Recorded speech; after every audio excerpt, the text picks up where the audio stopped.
welcome back to the channel. Thank you so much for checking out this video. Hope you're having a fantastic day. As always, shout out to the 9 team. Folks, I got a little WNBA playoff ratings to discuss for you. Now, I gave you a break. I took pity on you, and after the first game of the semifinals, I let the semifinals run through, didn't do another video on the ratings, but now we're going to talk about them. We're going to take a look back. We had the Aces and Liberty, which went 4 games, a rematch of last year's finalists, the 2023 MVP, Breanna Stewart and the New York Liberty, the 2024 WMVP, Asia Wilson, and the reigning champion, Las Vegas Aces. Yes, the face of the league, folks, the face of the league, the reigning unanimous MVP, the incomparable, yet incredibly boring, yet constantly complaining, delayed, and now denied another ring, Asia Wilson. And not a single game in that series could crack 1 million viewers. Now, I know, to be fair, you can say, oh, that's up on 2023. But folks, it is still down from all the way back at the beginning of the league, which I covered in another video where you had I think the top 7 playoff games, other than now, Caitlin Clark, ratings were from 97 through 2003. Okay, we had the only 2 games of Caitlin Clark's playoff career this year, where she did 1.8 million and then 2.54 million. The WNBA since, which is 9 games, 9, including, again, the rematch between last year's finalists and the face of the league, Asia Wilson. The WNBA has not had a million viewer game. Yeah, they have been close. They have. They're up over last year. Yes. But they can't break a million. They can barely crack half of what Caitlin Clark did in her worst game. They can't get what Caitlin Clark did as an average in the regular season, which was 1.178 million.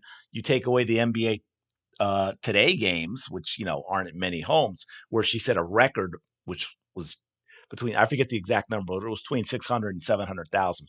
Take those away, and her regular season average is like 1.5 million.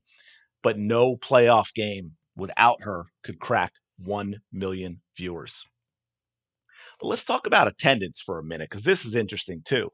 The Fever averaged over 16,000 home and away combined, which includes, now that's brought down. I don't have the breakout for you. If you do know it, hey, let me know in the comments below. I didn't bother figuring out, but what I was going to say is that includes all the games where they could not possibly do more, right? That includes the game in Dallas, where Dallas didn't move to a bigger arena and they had to, play in front of 5,000-6,000, those things like that. So, and to give you an idea, their home attendance was over 17,000, and which last year was like 4,000. They like quadrupled it. So what about the attendance for the games, the in-person attendance? Well, unless I figured it wrong and got my numbers wrong, there was not a sellout.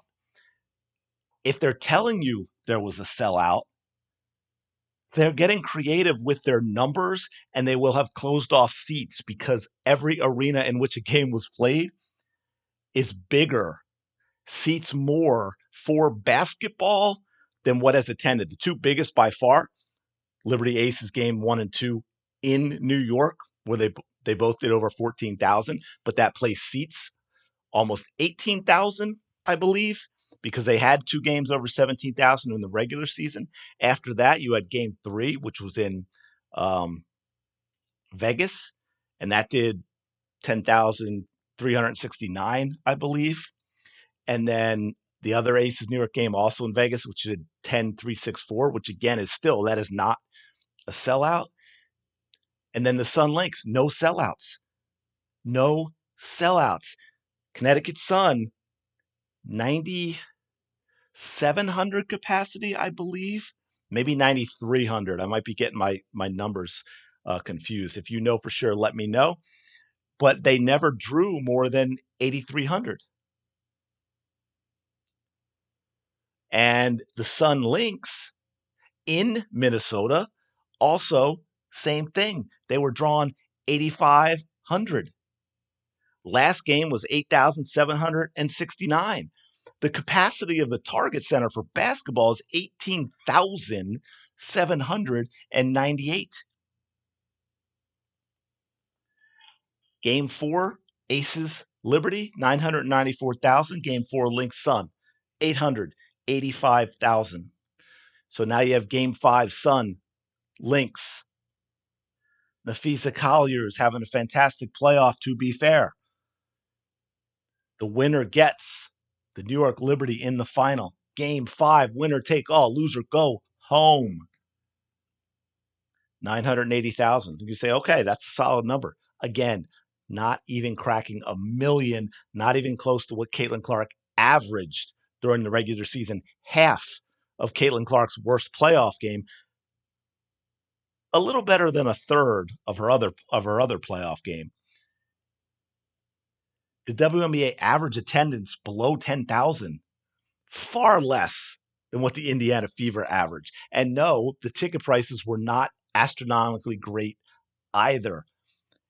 And what nobody is talking about, let me put it in another context, nobody in the WNBA media space, because they want to spin this as a positive, a first round matchup between the Fever and the Sun garnered over 2.5 million viewers.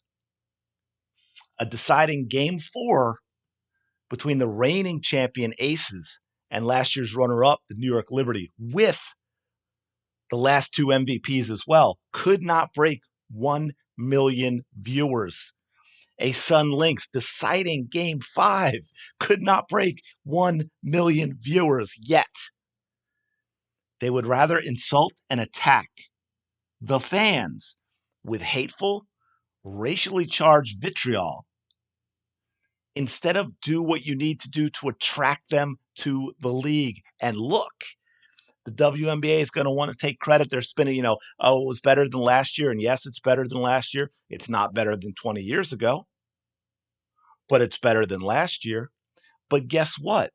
Those extra fans are Caitlin Clark fans that are continuing to watch, and yet the WNBA wants to continue to try to alienate them, to drive them away from the league, to make sure they do not come back next season. It is nuts, absolutely nuts that they are acting this way. But I'm going to leave it there. I have some WNBA stuff off season so I can spend some more time and do some deep dives into some other issues, which I think hopefully you'll find a little interesting. I find them kind of interesting, but we'll get into that in the future. Let me know your thoughts in the comments below. What do you think about the numbers? Are they good? Are they bad?